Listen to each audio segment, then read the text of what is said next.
My name is Anna.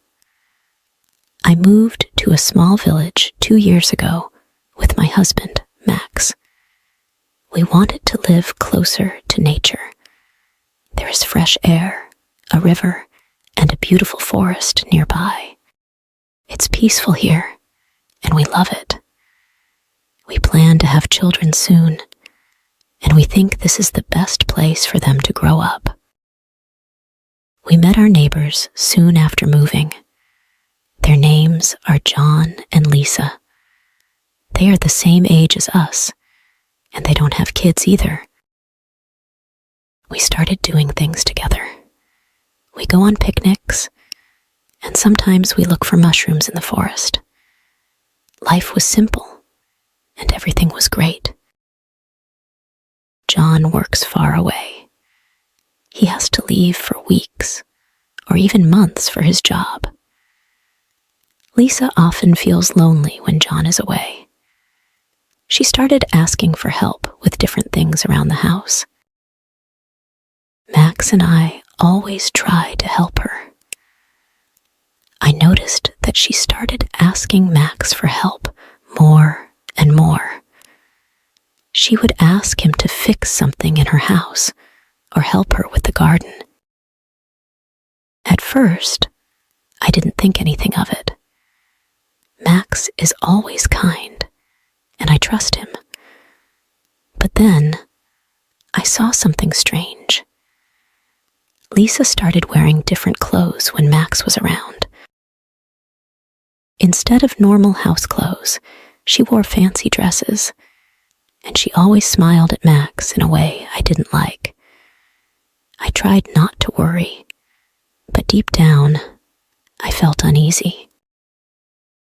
Max didn't seem to notice anything at first. He thought he was just helping a neighbor, but then he started staying at Lisa's house longer than usual. I would wait for him, wondering what was taking so long. He told me he was just helping with small things, but I could feel something was wrong. One day, I asked Max, "Why do you spend so much time with Lisa?" He looked surprised and said, "I'm just helping her out. She needs help with her house because John is away." I nodded, but I didn't feel better. I started to watch them more closely. When Max went to Lisa's house, I would find reasons to visit too. I wanted to see what was going on. Every time I went over, Lisa would act like everything was fine. But I could see how she looked at Max. It wasn't friendly anymore. There was something more in her eyes, something that made me uncomfortable.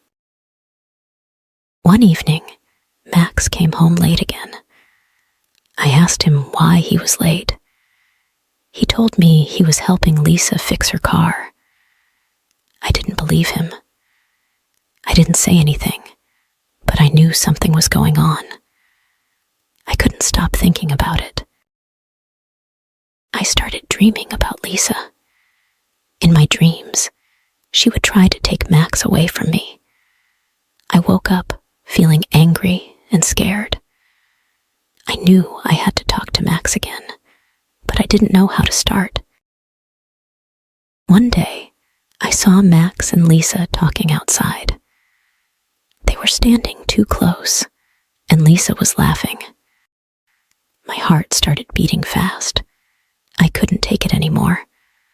I went outside and asked them what was going on. Lisa smiled at me, but it wasn't a friendly smile. "Oh, Anna, we were just talking about the garden," she said. I looked at Max. He didn't say anything. He looked guilty.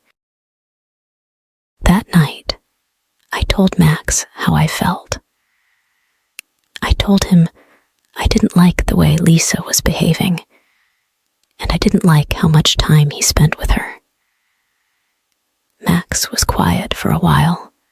Then he said, "I'm sorry, Anna. I didn't didn't realize how much it was bothering you." I felt a little better, but I still wasn't sure if I could trust him completely. From that day on, Max tried to avoid Lisa. He stopped going to her house as often, and I noticed that Lisa started spending more time alone. Weeks passed, and things seemed to go back to normal. But I still think about what happened. I trust Max, but I don't trust Lisa. I know she wanted something more, and I'm glad I said something before it went too far. Even though Max promised to stop helping Lisa so much, I still felt uneasy. Every time he went outside, I worried that Lisa would come by. I didn't want to be the kind of wife who always watches her husband, but I couldn't help it. One day, Lisa came over to our house. She had a cake in her hands and smiled sweetly. "Hi, Anna," she said. "I made this for you and Max. I hope you like it." I smiled back, trying to be polite. "Thank you, Lisa," I said, taking the cake. "Is Max home?" she asked, looking around me, trying to see if he was inside. I wanted to say no, but I knew Max was just in the next room. "Yes, he's here," I said, feeling my heart beat faster. "But he's busy right now." Lisa looked disappointed, but quickly smiled again. "Oh, okay. I'll leave you two to enjoy the cake. Let me know if you need anything." She waved and left. I closed the door and felt a strange mix of relief and worry. I didn't want to let Lisa get between Max and me, but she seemed to keep trying to stay close to him. That night, I told Max about how Lisa came over with the cake. He laughed a little and said, "I think she's just being friendly. You don't have to worry." But I wasn't so sure. Lisa's smiles and her way of talking to Max didn't seem friendly to me. I decided that the best thing to do was keep a distance from her. The next week, Max went back to his usual routine of helping around the house, working in the garden, and spending time with me. I felt happy that things were returning to normal. We talked more, went on walks together, and everything seemed fine again. But one day, while Max was at work, I saw Lisa at the store. She came over and said, "You know, Anna, your husband is very helpful. I don't know what I would do without him." Her words made me uncomfortable, but I smiled politely. "Yes, he's a good man." Lisa laughed softly. "He's more than just good, isn't he? You're very lucky to have him." I didn't like the way she said that, but I didn't want to argue with her. I just nodded and said, "Yes, I am." For the next few weeks, Lisa didn't come around as much. Max and I started spending more time together, and I felt like our relationship was getting stronger. I wanted to believe that everything was okay, but part of me still didn't trust Lisa. One afternoon, Max came home from work and told me that John, Lisa's husband, was coming back soon. I felt relieved.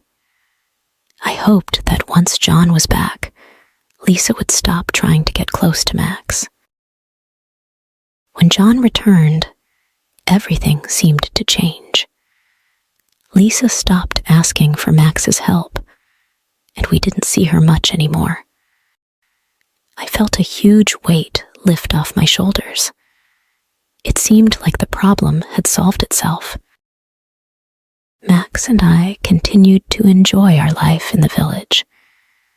We went on trips together, worked in the garden, and talked about starting a family. I was happy again, and I started to forget about the whole situation with Lisa. One evening, as we were sitting outside watching the sunset, I looked at Max and felt grateful. I realized that I needed to trust him more. He had always been there for me, and I knew he loved me. I didn't want to let my fears ruin what we had. I turned to Max and said, "I'm sorry if I ever doubted you." Max looked surprised. "Doubted me? Why?" I smiled. "Because I love you, and I know you would never hurt me." Max took my hand and said, "I love you too, Anna. I would never do anything to hurt you." From that moment, I felt peace in my heart. Lisa was just a small part of our story, but Max and I were building something much bigger, our life together. As time passed, we stopped thinking about Lisa. John and Lisa moved away a few months later because John got a new job in the city. After they left, life in the village became peaceful again. Max and I started talking more seriously about having children, and we looked forward to the future. In the end, I learned that trust and communication are the most important things in a relationship. No matter what challenges come our way, I know Max and I can get through them together. The end. If you enjoy the story, please like, subscribe, and share.